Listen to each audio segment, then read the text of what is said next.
Most welcome back our marathon. चलिए हम देखते हैं टेक्स्ट बुक का क्विक रिवीजन। चलिए कंटिन्यू करते हैं 60 question. So first question, which of the following prestressing system is employed in manufacturing of concrete sleeper for railways. Question को समझिए। Which of the following prestressing system is employed manufacturing of concrete sleeper for railways. तो इसमें pre tensioning इसमें करते हैं। Sleeper बनाते हैं ना रेलवे का, उसमें प्री टेंशनिंग करते हैं। ओके, आगे चल रहे हैं। The centre of buoyancy of the submerge body. जो सबमर्ज बॉडी जो होता है ना, उसका सेंटर ऑफ बेंसी क्या होता है वो पूछ रहा है। अगर कोई बॉडी डूबा हुआ है, सबमर्ज है, तो सेंटर ऑफ बेंसी उसका क्या होता है। तो कॉन्साइड with the centroid of the displaced volume of the fluid. coincide with the centroid coincide with the centroid of the displaced volume of fluid। कहने का मतलब coincide with the centroid, वो भी किसका centroid coincide करना है, centroid वो भी किसका displaced volume of fluid का, displaced volume of fluid का coincide करना है सेंटर पे। ओके, आगे चलते हैं। क्वेश्चन है यहाँ पे 3 क्वेश्चन बनता है। Limit state of the with cracks allowed. तो क्रैक्स अलाउड कर रहा है मैक्सिमम तो 0.3 mm माइल्ड एक्सपोजर कंडीशन। अगर by the mild exposure condition रहेगा ना, तो इसमें crack 0.3 mm mild exposure condition रहेगा। तो अगर माइल्ड एक्सपोजर कंडीशन रहेगा ना, माइल्ड एक्सपोजर कंडीशन, तो क्रैक 0.3 mm। वही कह देगा मॉडरेट एक्सपोजर कंडीशन कह देगा तो 0.2 mm हो जाएगा। अगर मॉडरेट एक्सपोजर कंडीशन कहेगा तो 0.2 mm हो जाएगा। तो याद रखिए, माइल्ड एक्सपोजर कह देगा तो क्या हो जाएगा, माइल्ड एक्सपोजर कहेगा तो क्या हो जाएगा 0.3 mm। अगर बोल देगा मॉडरेट, माइल्ड के बाद मॉडरेट ही ना आता है, तो मॉडरेट एक्सपोजर कंडीशन कह देगा तो 0.2 mm। माइल्ड में कितना 0.3 mm, मॉडरेट में कितना 0.2 mm। ओके ना, अब वही कह दिया आपको इधर। The limit crack width is future further reduced 0.1 mm for sewer very sewer extreme. अगर वेरी सीवर एक्सट्रीम बर्फ कह देगा तो उसमें क्रैक कितना 0.1। तीन को देखें, mild exposure condition 0.3 mm cracks, वही माइल्ड के बाद मॉडरेट एक्सपोजर कंडीशन तो 0.2 mm क्रैक्स, वही कह दे सीवर वेरी सीवर तो 0.1 mm क्रैक्स। ठीक है, आगे चलते हैं। Using the limit state design method in member where the cracking tensile zone harmful because they continuously exposed to groundwater, the limit crack suggested 0.2 mm। तो वही कह रहा है कि harmful because the continuous exposed ground water. इसमें confirm कीजिए 0.2 तो हो रहा है, तो इसमें पहले था मॉडरेट में, तो मॉडरेट में कह रहा है। तो using the limit state design method in member where cracking tensile zone harmful because they continuously expose to ground water continuously expose to ground water. The limiting crack width suggested is 0.2 mm। Okay, आगे चलते हैं। Khosla theory को पढ़े होंगे कि Khosla theory depend variable use in the design of. Khosla theory किसके design में use होता है वो पूछ रहा है। तो वेयर और बैराज में आपका खोसला थ्योरी का हम यूज करते हैं। अगला क्रॉस रेगुलेटर में और हेगुलेटर में भी हम यूज करते हैं खोसला थ्योरी का। तो वेयर में और बैराज में हम खोसला थ्योरी का, वेयर और बैराज ध्यान दीजिएगा, वेयर और बैराज में, फिर उसके बाद क्रॉस रेगुलेटर में और हेगुलेटर में हम खोसला थ्योरी का यूज करते हैं। ठीक है, आगे बढ़ते हैं। क्या है क्वेश्चंस देखिए। इसमें क्वेश्चन है दो गो है, हमेशा क्वेश्चन पूछता है, रिपीटेड क्वेश्चन है। परमिसिबल बियरिंग स्ट्रेस, आंख बंद करके ध्यान लगाइए। परमिसिबल बियरिंग स्ट्रेस पूछेगा, एक एलएसएम का पूछेगा, एक डब्ल्यूएसएम का पूछेगा। क्या पूछेगा तो permissible bearing stress. Permissible bearing stress पूछेगा किसका, माइल्ड सॉरी बोलते हैं, डब्ल्यूएसएम को पूछेगा, एलएम से पूछेगा। तो डब्ल्यूएसएम को पूछेगा तो 0.25 FC के, वही पूछ देगा आपका एलएसएम का तो 0.45 FC के। ओके, तो कंफर्म कीजिए। परमिसिबल बियरिंग स्ट्रेस पूछ रहा है किसका, डब्ल्यूएसएम का, एलएसएम का। डब्ल्यूएसएम पूछेगा तो डब्ल्यूएसएम 0.25 FC के, एलएम से को पूछेगा तो 0.45 FC के। ठीक है, आगे बढ़ते हैं। While designing the footing according to the limit state method design permissible bearing stress it permissible bearing stress is taken as a k time of the characteristic strength of the concrete where 0.45। तो देखिए इसमें से कैसे पकड़ेंगे। देखिए पहले ही आ गया है, कहा है बड़ा लैंग्वेज, उसको मत डरिए। देखिए यहाँ पे while designing the footing according to the limit state method, देखिए बोल दिया limit state method designing permissible bearing stress, वो भी बोल दिया बियरिंग स्ट्रेस। लिमिट स्टेट में परमिसिबल बियरिंग स्ट्रेस पूछ रहा है और दिया है बकवास is time characteristic strength of the concrete where K is the 0.25 पहले बोला लिमिट स्ट्रेंथ मेथड उसमें permissible bearing strength 0.45 F C K. ठीक है, आगे चलते हैं। Which which of the following true project evaluation and review technique evaluation and review technique कहने का मतलब PRT कहने का मतलब following true project evolution and review technique, इसमें से कौन सही है PRT के संदर्भ में? It event oriented the tools planning. हाँ, PRT जहाँ बोल देगा, मैंने बोल देगा PRT मतलब project evolution and review technique कह देगा, तो इसको oriented tools for planning, oriented tools for planning इसके लिए होता है। ओके, कह देगा permeable aspire and best suitable for river which carry heavy suspended load कहने का मतलब परमिएबल अस्पायर होता है ना, वो permeable aspire are best suitable, permeable aspire are best suitable for the rivers which carry heavy suspended load, carry करता है वो भी हैवी सस्पेंडेड लोड को। The permeable aspire are best suitable, permeable aspire are best suitable for river which carry heavy suspended load, carry करता है वो भी heavy suspended load को।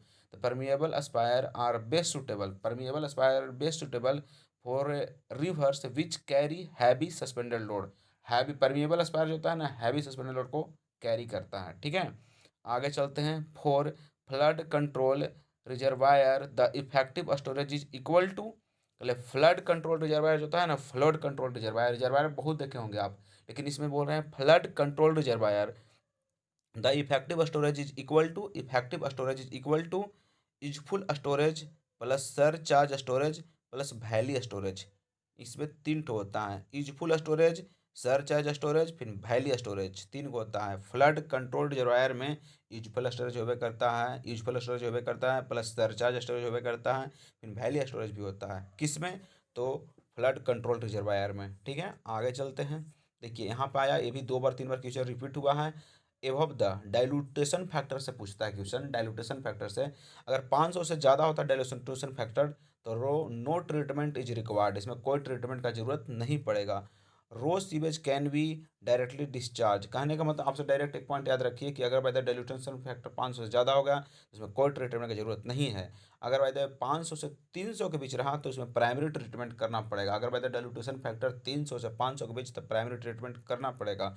अगर बाय द उससे भी कम गया, 150 से 300 चल गया तो ट्रीटमेंट से सेंडिमेंटेशन स्क्रीनिंग ये सब करने पड़ेगा, सेंडिमेंटेशन करना पड़ेगा। अगर 150 से 300 गया तो सेंडिमेंटेशन करना पड़ेगा, स्क्रीनिंग करने पड़ेगा, सेंडिमेंटेशन और स्क्रीनिंग करने पड़ेगा। 150 से 300 रहेगा तो अगर लेस देन 150 हो गया तो इसमें कंप्लीट ट्रीटमेंट करना पड़ेगा। ओके, 150 से भी कम गया तो कंप्लीट ट्रीटमेंट करना पड़ेगा आपको, dilution factor less than 150 complete treatment. Okay, आगे चलते हैं। वही कहा गया है यहाँ पे कि सीवेज में भी disposal without treatment into the water body available dilution, कितना मतलब डाइल्यूटेशन रहेगा तो हम ट्रीटमेंट नहीं करेगा तो मोर देन 500। आगे चलिए, कह रहा है an irrigation canal freely flowing under the drainage, ध्यान दीजिएगा किसको बोल रहा है, इरिगेशन कैनाल को फ्रीली फ्लोइंग कर रहा है और अंडर द ड्रेनेज, ड्रेनेज मतलब नदी होता है, तो नदी से नीचे आपका नहर फ्लो कर रहा है, इसमें कुछ नहीं सोचना है, वर्टिकल गैप वर्टिकल गैप कुछ नहीं सोचना है, खाली बोल दिया ऊपर नहर साफ कर पास कर रहा है और नीचे से नदी पास कर रहा है, सॉरी ऊपर से नदी पास कर रहा है और नीचे से नहर पास कर रहा है। देख लीजिए, canal flowing the under the drainage, तो मैंने ऊपर नदी है नीचे नहर है तो उसको direct super passage, direct super passage. Okay, खाली सोच लीजिए, अगर ऊपर ऊपर आपका ऊपर क्या है, नदी है, ऊपर नदी है और नहरिया नीचे है, ऊपर नदी है और नहरिया नीचे है तो सुपर पासेज। ओके, अब देखिए द फ्लोइंग, इसको ध्यान देकर पढ़िएगा, थोड़ा लैंग्वेज अटर पटर है।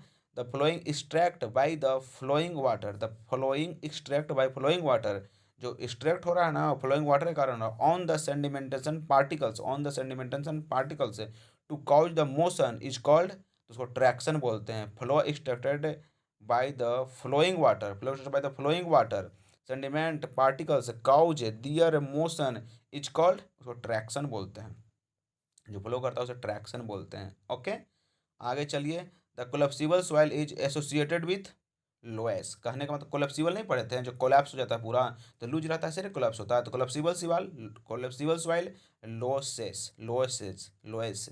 ओके, अब यहाँ पे देखिए थोड़ा सा डिफिकल्ट पॉइंट है। The factors responsible for internal corrosion of the water carrying pipe, जो वाटर कैरिंग पाइप होता है ना, उसमें जो इंटरनल क्रोजन होता है ना, उसके लिए क्या क्या फैक्टर रिस्पॉन्सिबल होते हैं। इंटरनल जो वाटर कैरिंग पाइप हो जाता है, वाटर को नहीं कैरी किया जाता है, जो वाटर कैरिंग जो पाइप होता है उसमें इंटरनल क्रोजन के लिए कौन रिस्पॉन्सिबल होता है, क्रोजन उसमें लग जाता है, उसके लिए कौन रिस्पॉन्सिबल होता है। वाटर कैरिंग पाइप में वाटर जो कैर करते हैं उस पाइप में क्रोजन लग जाता है, उसके लिए कौन रिस्पॉन्सिबल है। तो oxygen content of water, oxygen content of water ये रिस्पॉन्सिबल होता है, ऑक्सीजन कंटेंट ऑफ वाटर ये रिस्पॉन्सिबल होता है। पीएच वैल्यू ये भी रिस्पॉन्सिबल होता है। Temperature and soil bacteria, temperature and soil bacteria ये भी रिस्पॉन्सिबल होता है, टेम्परेचर एंड सॉइल बैक्टीरिया ये भी रिस्पॉन्सिबल होता है। मॉइस्चर कंटेंट ये भी रिस्पॉन्सिबल होता है। Compaction of the pipe material, compaction of pipe material, okay. Presence of the free chlorine इसका भी रिस्पॉन्सिबल होता है। Water containing high quantity of calcium bacteria, water containing of high quantity of calcium bacteria ये भी responsible होते हैं। ठीक है, आगे देखते हैं। BOD removal efficiency during the primary treatment under the normal condition, अगर प्राइमरी ट्रीटमेंट में बोलेगा कितना बीओडी रिमूव कर सकते हैं तो 30% रिमूव कर सकते हैं। बीओडी को रिमूव करना है बायोकेमिकल ऑक्सीजन डिमांड को अभी प्राइमरी ट्रीटमेंट में तो 30%। ओके, आगे चलते हैं। आया इस पे मेन पॉइंट कह रहा है कि प्राइमरी ट्रीटमेंट जब करते हैं ना तो उसमें रिमूव करते हैं तो सस्पेंडेड सॉल्ट को कितना रिमूव कर सकते हैं और उसमें से बीओडी को कितना रिमूव कर सकते हैं। तो 60 से 70% अगर प्राइमरी ट्रीटमेंट करते हैं तो उसमें से आपको प्राइमरी ट्रीटमेंट में सस्पेंडेड सॉलिड जो होता है उसको रिमूव कर सकते हैं, सस्पेंडेड सॉलिड को 60 से 70%, वही कह देगा बीओडी को तो 60 और 70 बोले तो यहाँ पे 30 से 40%। प्राइमरी ट्रीटमेंट में अगर बोल दे आपसे कि सस्पेंडेड सॉलिड को मतलब कितना रिमूव कर सकते हैं तो 60 से 70 सस्पेंडेड को, 60 से 70 सस्पेंडेड को, वही कह दे बीओडी को कितना रिमूव कर सकते हैं तो 30 से 40%। ठीक है ना, बीओडी 30 से 40% और सस्पेंडेड 60 से 70%। बिल्कुल, आगे चलते हैं। Shape factor of the rectangular beam which B and D 1.5, shape factor of rectangular beam B and D तो 1.5, शेप फैक्टर पूछा है रेक्टेंगुलर बीम का कितना होता है तो 1.5। शेप फैक्टर, शेप फैक्टर ना, शेप फैक्टर कितना होता है रेक्टेंगुलर बीम का, जो रेक्टेंगुलर बीम नहीं होता ट्रायंगल जैसा, तो रेक्टेंगुलर बीम का जो ट्रायंगल नहीं रेक्टेंगुलर, रेक्टेंगुलर बीम का शेप फैक्टर कितना होता है, रेक्टेंगुलर बीम का शेप फैक्टर ना, रेक्टेंगुलर बीम शेप फैक्टर कितना हो जाता है 1.5। शेप फैक्टर का फॉर्मूला देख लीजिए, इल्ड मोमेंट नहीं, plastic moment to the yield moment, plastic moment to the yield moment उसको बोलते हैं शेप फैक्टर। शेप फैक्टर क्या होता है, plastic moment to yield moment उसको शेप फैक्टर बोलते हैं। शेप फैक्टर क्या होता है, plastic moment to the yield moment shape factor बोलते हैं। ओके, आगे देख लीजिए। हेड लॉस के लिए फॉर्मूला क्या होता है, डार्सी बेबीज इक्वेशन में ये फ्लूइड का पॉइंट्स है, डार्सी बेबीज इक्वेशन होता है, उसमें हेड लॉस का फॉर्मूला क्या होता है, तो हेड लॉस तो जानते हैं पाइप में हेड लॉस होता है, तो उस हिसाब से सोच के फॉर्मूला याद कीजिए कि हेड लॉस का फॉर्मूला क्या होगा, डार्सी बेबीज इक्वेशन में एफ एल वी स्क्वायर, आंख बंद करके सोचिए, एफ हो जाता है फ्रिक्शन, एल होता है लेंथ, बी होता है वेलोसिटी, तो एफ एल वी स्क्वायर फ्रिक्शनवा में हेड लॉसवा में एफ एल वी स्क्वायर बटना में 2 GD हो जाता है। तो एफ तो आपको लेंथ से भी ज़्यादा लॉस होता है, फिर क्या बोलते हैं फ्रिक्शन से भी होता है, वेलोसिटी से भी होता है, 2 GD बट्टा में चला गया तो देख लीजिए F L V square 2 GD head loss का फॉर्मूला। ओके, आगे देखते हैं। Which of the following not true regarding the frictional resistance in the laminar flow pipe, कहने का मतलब which of the following not true regarding the frictional resistance of the laminar flow in pipe depend on the pressure, किस पे depend नहीं करता है वो पूछ रहा है, कह रहा है which of the following is not true regarding the frictional resistance of laminar flow. यहाँ पे फ्रिक्शनल रेजिस्टेंस देखिए ना कि हेड लॉस कैसे होता है, वही पूछ रहा है कि किस पे डिपेंड नहीं करता है फ्रिक्शनल रेजिस्टेंस, तो आपको वेलोसिटी पर डिपेंड करवे करता है, बता दिए हम। क्रॉस सेक्शन एरिया पर करवे करता है, तो प्रेशर नहीं था फॉर्मूला में, प्रेशर पर नहीं करता है। तो independent the nature of the contact surface, हाँ नेचर कॉन्टैक्ट सरफेस पर डिपेंड नहीं करता है, तो ये देख लीजिए प्रेशर पर आपका डिपेंड नहीं करता head loss of friction. Okay, आगे देख लेते हैं। इन रूप ट्रस याद कीजिएगा, roof truss industrial building purlin are the provide carry the dead load, जो पर्लिन प्रोवाइड किए ना उसमें डेड लोड लाइव लोड को कैरी करना है, विंड लोड को भी कैरी करना है, तो supported continuously assumed these will be तो कंटिन्यूस, जो पर्लिन जो प्रोवाइड करता है ना डेड लोड लाइव लोड को, जो पर्लिन सहता है कैसा होता है तो कंटिन्यूस हो जाता है, कंटिन्यूस हो जाता है, वो कैसा बीम हो जाता है, कैसा सपोर्ट हो जाता है तो कंटिन्यूस हो जाता है। ओके, आगे चलते हैं। Lap splice shall not be used without addition of percolation beyond the bar distance 36 mm, कहने का मतलब है कि जो लैप करते हैं ना रड को तो 36 mm से ज़्यादा होगा तो उसको हम लैप नहीं कर सकते हैं, वही कह रहा है shall not be without addition of the percentual of beyond the diameter. अगर 36 मीटर से ज़्यादा डायमीटर हो गया तो उसको हम लैप नहीं कर सकते हैं। तो ओवरलैप जो करवाते हैं 36 mm से ज़्यादा डाया हुआ, 36 mm से ज़्यादा डाया हुआ तो लैप नहीं करवाइएगा। ओके, आगे चलिए देखते हैं। The for member subjected to the bending the stiffener provided to provide local reinforcement wave under the shear and bearing is called diagonal stiffener। diagonal stiffener तो four member subjected to bending the stiffener bending subjected to bending the stiffener provided local reinforcement wave under the shear bearing तो diagonal stiffener बोलते हैं। तो confirm कीजिए, bending के लिए provide subject to bending को subject करना है और वेव मतलब reinforced to a web under the shear and bearing उसको बोलते हैं डायगोनल स्टिफनर। ठीक है ना, बेंडिंग को सहने के लिए शेयर और बियरिंग जो प्रोवाइड करते हैं ना, बेंडिंग को सहने के लिए, जो बेंडिंग हो रहा है ना स्टिफनर का उसको सहने के लिए वेब अंडर द शेयर जो प्रोवाइड करते हैं ना डायगोनल स्टिफनर हो जाता है। ठीक है, आगे चलिए। इसमें कह रहा है कि अगर भाई सीवेज ट्रीटमेंट करते हैं ना तो उसमें से किस तरह से सबको सेट करते हैं वो बोल रहा है। तो सबसे पहले हम स्क्रीनिंग करते हैं, सबसे पहले स्क्रीनिंग, उसके बाद ग्रिट रिमूवल करते हैं। पहले स्क्रीनिंग करते हैं, उसके बाद ग्रिट रिमूवल करते हैं। ठीक है ना, उसके बाद प्राइमरी ट्रीटमेंट करते हैं, उसके बाद एरेशन करते हैं और लास्ट में सेकेंडरी ट्रीटमेंट करते हैं। तो सबसे पहले स्क्रीनिंग के बाद ग्रिड रिमूवल, उसके बाद प्राइमरी ट्रीटमेंट, उसके बाद एरेशन, उसके बाद सेकेंडरी ट्रीटमेंट। प्राइमरी के बाद एरेशन करते हैं तब सेकेंडरी ट्रीटमेंट करते हैं। ओके, सीक्वेंस हो गया। आगे चलते हैं। देखिए इसमें कह रहा है कि मैक्सिमम, ये भी बहुत बार क्वेश्चन पूछा गया है, कन्फ्यूजन होता है। Maximum compressive strain in case of the direct compression in case member subjected to axial compression तो 0.002 हो जाता है। अगर by the way direct compression के बात कहेगा, इन केस मेंबर कंप्रेशन और एक्सियल कंप्रेशन कर दिया तो 0.002 हो जाएगा। यही की पॉइंट है पकड़ने का। एक्सियल कंप्रेशन वगैरह सब कुछ बोलेगा, लेकिन एक्सियल कंप्रेशन ये सब कुछ बोलेगा। तो मैक्सिमम कंप्रेशन बोल रहा है इन केस ऑफ डायरेक्ट कंप्रेशन बोल रहा है, लेकिन एक्सियल कंप्रेशन कहेगा 0.002 हो जाएगा। वही से मैचिंग वर्ड इधर पढ़ते हैं। देखिए मैक्सिमम कंप्रेशन स्ट्रेन, देखिए जैसे उसमें कैसे स्ट्रेन कहा था तो इसमें भी स्ट्रेन कह रहा है इन case of the bending compression. तो देखिए उसमें एक्सेल कंप्रेशन बोला था, इसमें बेंडिंग बोला, तो इसी की पॉइंट से तो पकड़ में आएगा कि 0.035 होगा, 0.002 हो जाएगा।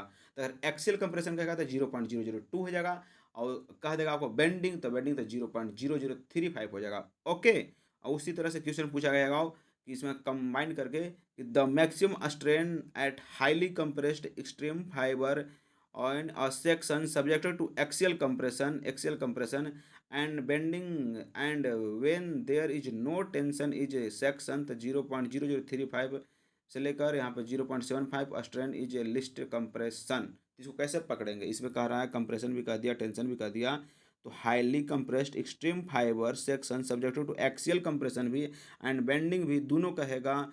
देयर इज नो टेंशन, लेकिन टेंशन नहीं कहेगा। एक्सियल कंप्रेशन, उसके बाद एक्सियल कंप्रेशन, उसके बाद एक्सियल कंप्रेशन वो बोला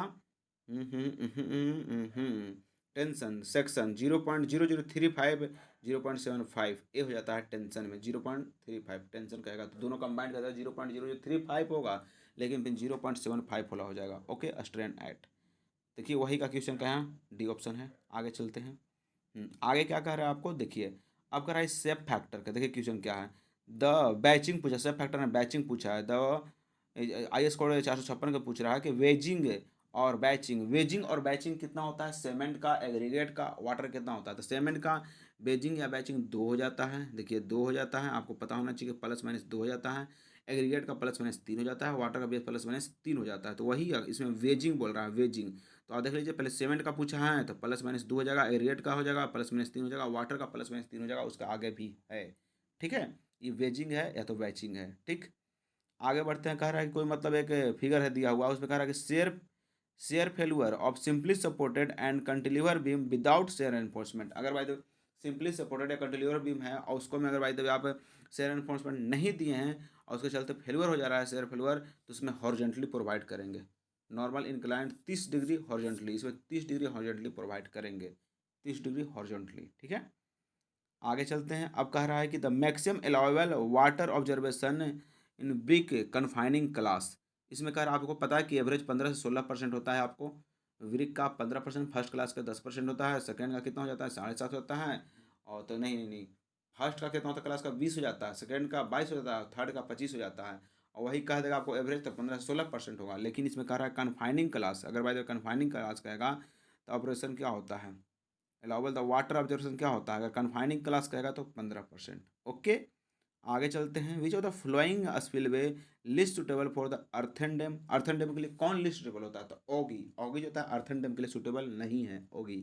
ओके, आगे चलते हैं। The most deserve most distribution method best suited for rigid frame, कहने का मतलब है the most distribution method is best suited for rigid frames, किसके लिए होता है, रिजिड फ्रेम्स के लिए। मोमेंट डिस्ट्रीब्यूशन मेथड जो होता है ना, किसके लिए बेस्ट होता है, moment distribution method rigid frame के लिए। The moment distribution method is best suited for rigid frames, किसके लिए होता है, रिजिड फ्रेम्स के लिए होता है।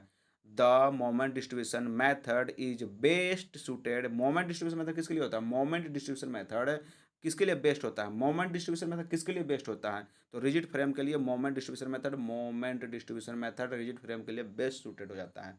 ओके, कौन सा मोमेंट डिस्ट्रीब्यूशन किसके लिए, मोमेंट डिस्ट्रीब्यूशन किसके लिए, रिजिड फ्रेम के लिए।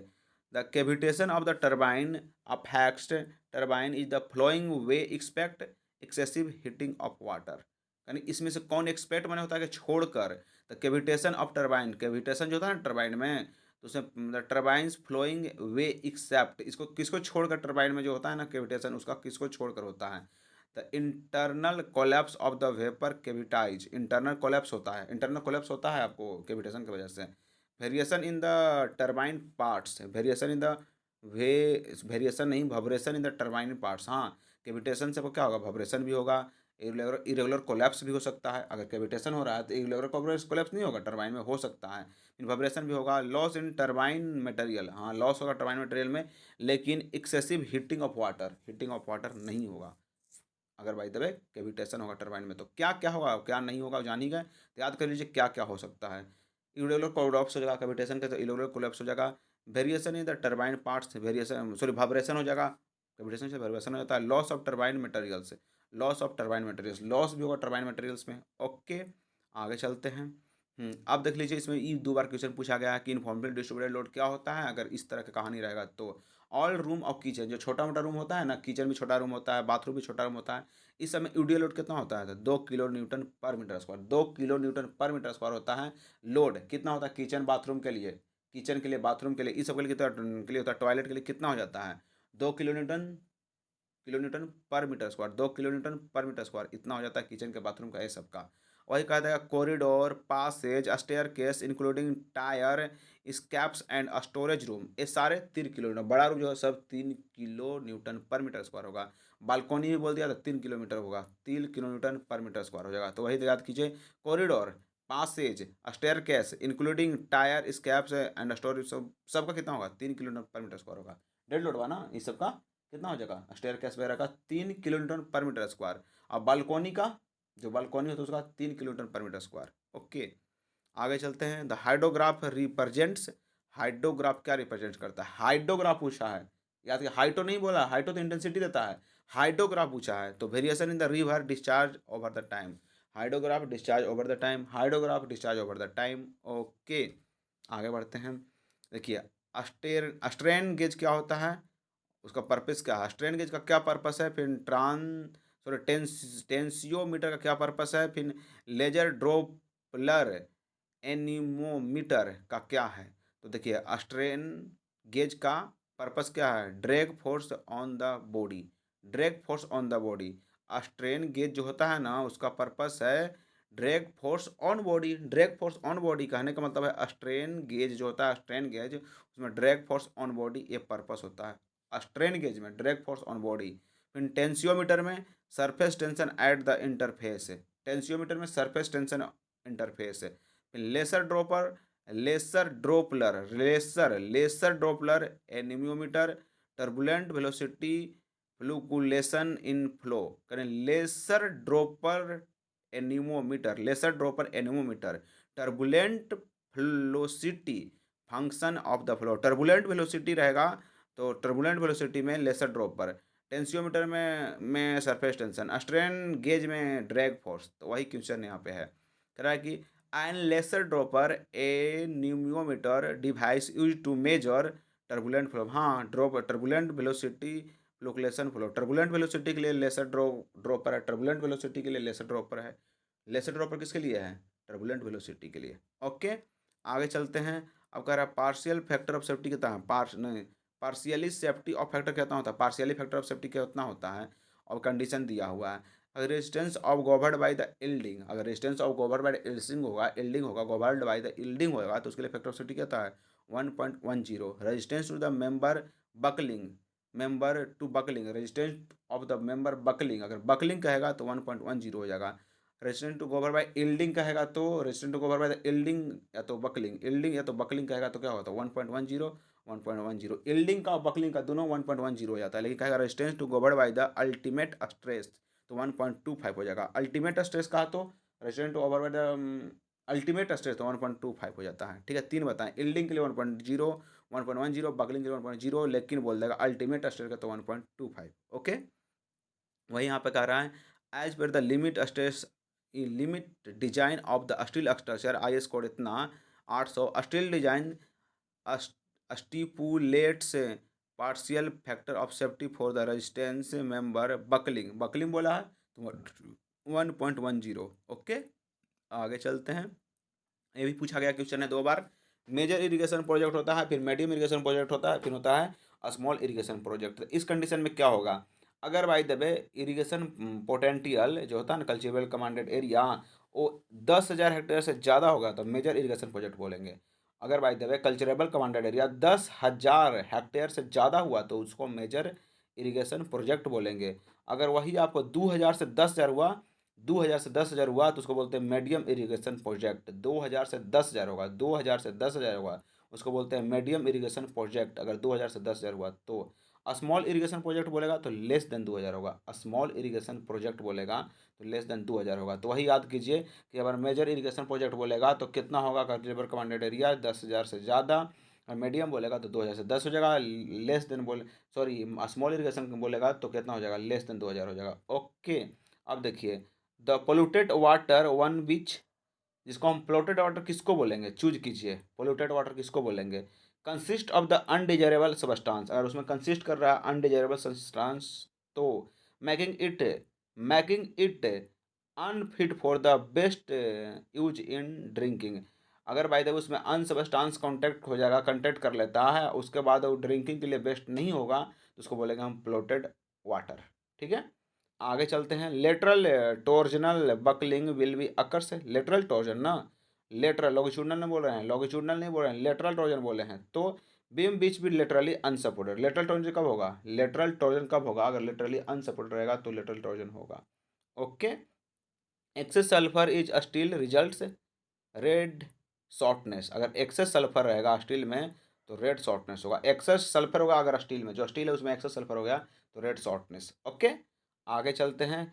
Gate valve sluice valve, gate valve या तो सल्स वॉल्व रहेगा, तो गेट वॉल्व और सल्स वॉल्व उसके बारे में बताइए क्या पर्पस है गेट वॉल्व का और सल्स वॉल्व का। गेट पर रहता है ना वॉल्व, उसको गेट वॉल्व का और सल्स वॉल्व का क्या पर्पस है? Used for the controlling the water flow raising lowering levels, कहने का मतलब अगर वाटर जो फ्लो करता है ना उसको कंट्रोलिंग में यूज करते हैं गेट वॉल्व का और सल्स वॉल्व का। गेट वॉल्व और सल्स वॉल्व का कंट्रोल करते हैं फ्लो पे। अब आया बॉल वॉल्व से use to the main water shut off and for branch line shut off. इसमें शट ऑफ कहेगा ना, अगर ये तो मेन वाटर शट ऑफ और ब्रांच लाइन शट ऑफ है तो उसके लिए बेल वॉल्व का यूज करते हैं। Bell valve main line shut off और ब्रांच लाइन शट ऑफ तो बेल वॉल्व। ग्लोव वॉल्व क्या होता है? यूज टू द रेगुलेट और throttle the flow water plumbing, उसको बोलते हैं ग्लोव वॉल्व। अब बटरफ्लाई वॉल्व क्या होता है? Use to precisely adjusting the volume of the flow, use to precisely adjusting the volume of flow, उसको बोलते हैं बटरफ्लाई वॉल्व। बटरफ्लाई वॉल्व क्या होता है? Butterfly valve use for the precisely adjusting the volume, adjusting करेगा तो precisely adjusting the volume, अगर volume को एडजस्टिंग करना है तो बटरफ्लाई वॉल्व का होता है, वॉल्यूम को एडजस्टिंग करना है तो बटरफ्लाई, वॉल्यूम को जो वॉल्यूम को एडजस्ट करना है तो butterfly valve. Air valve, these valve ensure the safety purpose, हाँ safety purpose air valve drain valve, scour valve या तो ब्लो वॉल्व। ड्रेन वॉल्व बोलेगा तो, स्कोर वॉल्व बोलेगा तो, या तो ब्लो वॉल्व बोलेगा तो। They are provide drain the water and scour the settled suspended improved out from the pipe network. जो पाइप नेटवर्क में जो सेटल कर जाएगा नीचे ना, जो सेटल कर जाएगा उसको स्कोर करने में यूज करते हैं ड्रेन वॉल्व को, स्कोर वॉल्व को। ड्रेन वॉल्व को स्कोर वॉल्व, ड्रेन जो होता है सो ड्रेन करवाते हैं ना, स्कोर वॉल्व या तो ब्लो वॉल्व। इसका कहाँ यूज करते हैं, तो provide drain the water, water को ड्रेन करने में यूज होता है। ड्रेन वॉल्व या तो स्कोर वॉल्व या तो ब्लो वॉल्व। ड्रेन वॉल्व या तो स्कोर वॉल्व या तो ब्लो वॉल्व वाटर को ड्रेन करने में होता है। एंड स्कोर, ड्रेन के साथ स्कोर भी करता है किसको, सेटल्ड सस्पेंडेड इम्प्रूव को, सेटल करके सस्पेंडेड इम्प्रूव ना उसको ड्रेन करने में यूज होता है। ड्रेन वॉल्व, स्कोर वॉल्व, उसके बाद ब्लो वॉल्व। ओके, आगे देखिए। इसमें स्कोर वॉल्व के बारे में फिलिंग द ब्लैंक्स भेज किया है, फिलिंग द ब्लैंक्स में फिल किया है। स्कोर वॉल्व के use to remove the entire water within a pipe after the closing suddenly. कहने का मतलब the valve use to remove the entire water within the pipe after the closing suddenly. Remove करने का काम करता है, remove the entire water को remove करता है। स्कोर वॉल्व जो है ना, रिमूव करता है इंटायर वाटर को। इंटायर वाटर कौन रिमूव करता है, इंटायर वाटर जो है ना उसको रिमूव कौन करता है, तो स्कोर वॉल्व। ओके, आगे चलते हैं। Stiffness matrix method also known as equilibrium method. Stiffness matrix method जो होता है ना उसको क्या कहते हैं, तो इक्विलिब्रियम मेथड कहते हैं। Stiffness matrix method, stiffness matrix method, stiffness है ना, तो स्टिफनेस मैट्रिक्स में क्या बोलते हैं, equilibrium method. Stiffness matrix method को also known as equilibrium method. Stiffness matrix है, स्टिफनेस को क्या बोलता है, स्टिफनेस मैट्रिक्स को इक्विलिब्रियम बोलता है। स्टिफनेस मैट्रिक्स मेथड को इक्विलिब्रियम बोलते हैं। ठीक है, आगे देखते हैं। A plane which passes through a point such a manner that resultant stress occurs then them totally normal to a stress is called principal plane। कहने का मतलब है the plane which passes through a point, plane जो pass हो रहा है pass तो plane point से, in such manner that resultant stress occur they totally normal to a stress principal stress, normal to a stress principal stress। Normal to stress बोला तो principal stress. Okay, आगे देखिए। Surkhi added in the lime impart hydraulicity. कहने का मतलब है कि सुर्खी ऐड कर रहे हैं लाइम मोल्टार में, सुर्खी एडेड इन लाइम मोल्टार इम्पार्ट हाइड्रोलिसिटी। सुर्खी ऐड कर दीजिएगा लाइम मोल्टार में तो हाइड्रोलिसिटी इम्पार्ट कर जाएगा। ठीक है, आगे देखिए।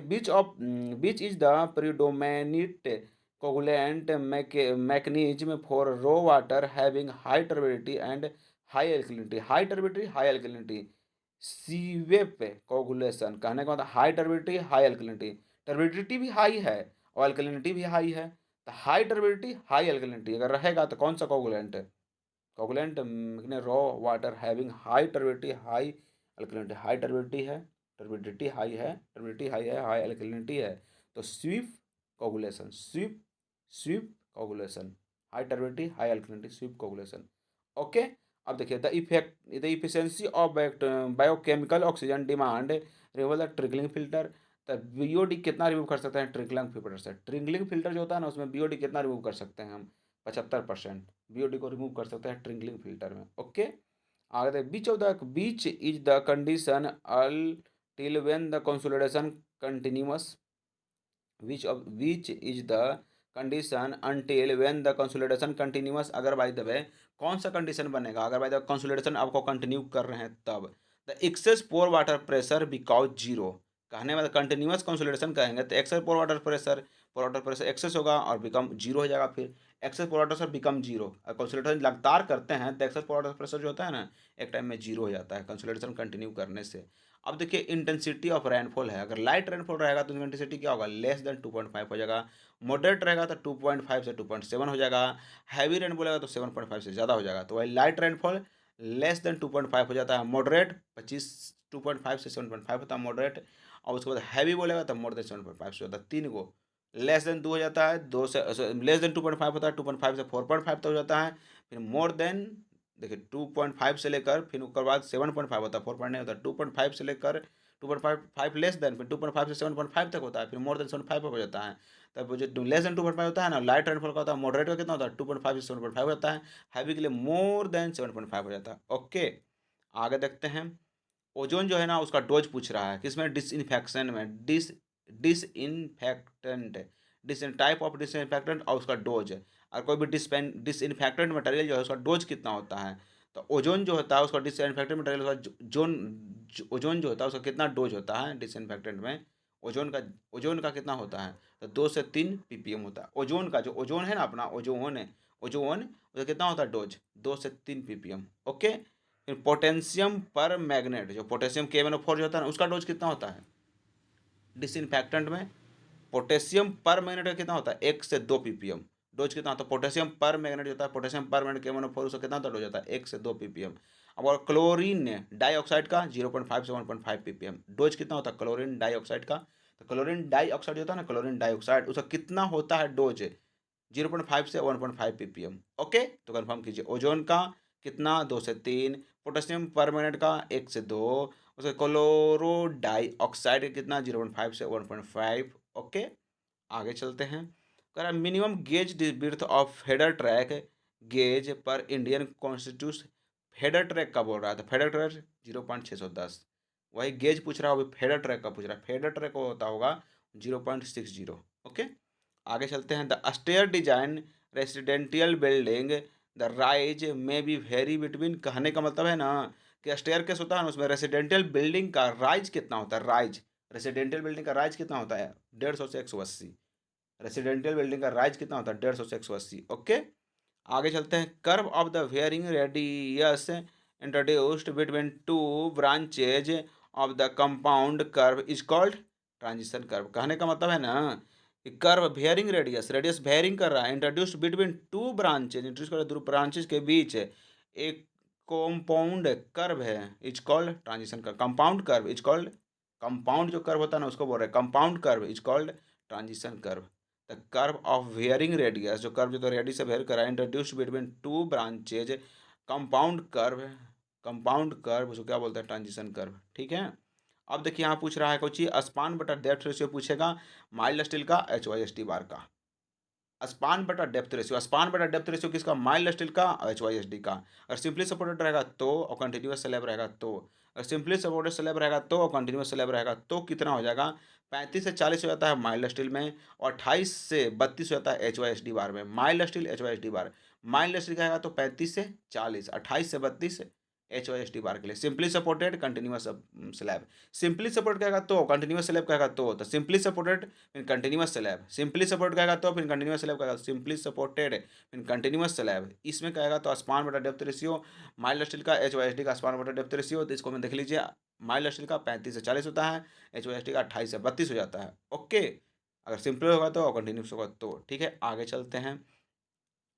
और two way simply supported shorter span, देख लीजिए याद कीजिएगा सिंपली सपोर्टेड बोला है, shorter span with mild steel reinforced span over the depth general taken कितना लेते हैं सिंपली सपोर्टेड रहेगा तो और भी माइल्ड स्टेल रहेगा तो सिंपली सपोर्टेड माइल्ड स्टेल रहेगा तो 35 से 40 हो जाएगा, नीचे में तो 35 ले लीजिए क्योंकि बोला है किसके लिए सिंपली सपोर्टेड के लिए, कंटिन्यूस का था तो 40 हो जाता है। ओके, तो यहाँ 35 हो जाएगा।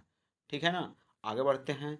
आगे कह रहा है कि a member having tensile stress permitted under the working condition is known as fully pre-stressed member, कहने का मतलब है a member having no tensile stress, इस पर टेंसाइल स्ट्रेस नहीं है, member having no tensile stress permitted under working condition, permitted under working condition are known as fully pre stressed member, उसको बोलते हैं fully pre stressed member, members having tensile stress permitted under the working condition, जो tensile stress permit कर रहे हैं ना तो working condition में टेंसाइल स्ट्रेस को परमिट कर रहे हैं लेकिन वर्किंग कंडीशन में परमिट कर रहे हैं तो उसको बोलते हैं फुली प्री स्ट्रेस्ड मेंबर। हाँ, पहले से प्री स्टेट कर दिया है तभी तो बोल रहा है फुली प्री स्टेट मेंबर, तो वही ना टेंसाइल जो है परमिट कर रहे हैं अंडर द वर्किंग स्टेटमेंट में। ओके, आगे देख रहे हैं। Draft tube is used in the reaction turbine, draft tube क्यों यूज करते हैं, draft tube in the reaction turbine, जो ड्राफ्ट ट्यूब होता है ना रिएक्शन टरबाइन में क्यों यूज करते हैं, तो कन्वर्ट किसको kinetic energy to the pressure energy, हम कन्वर्ट करने के लिए यूज करते हैं। ड्राफ्ट ट्यूब जो होता है ना ड्राफ्ट ट्यूब नहीं देखे हैं, तो ड्राफ्ट ट्यूब जो होता है ना वो टरबाइन में यूज होता है किसके लिए, तो किनेटिक एनर्जी को प्रेशर एनर्जी में बताने, किनेटिक एनर्जी को, जो किनेटिक एनर्जी होता है उसको प्रेशर एनर्जी में बदलने के लिए हम ड्राफ्ट ट्यूब का यूज करते हैं। ठीक है, okay, thank you, love you, complete.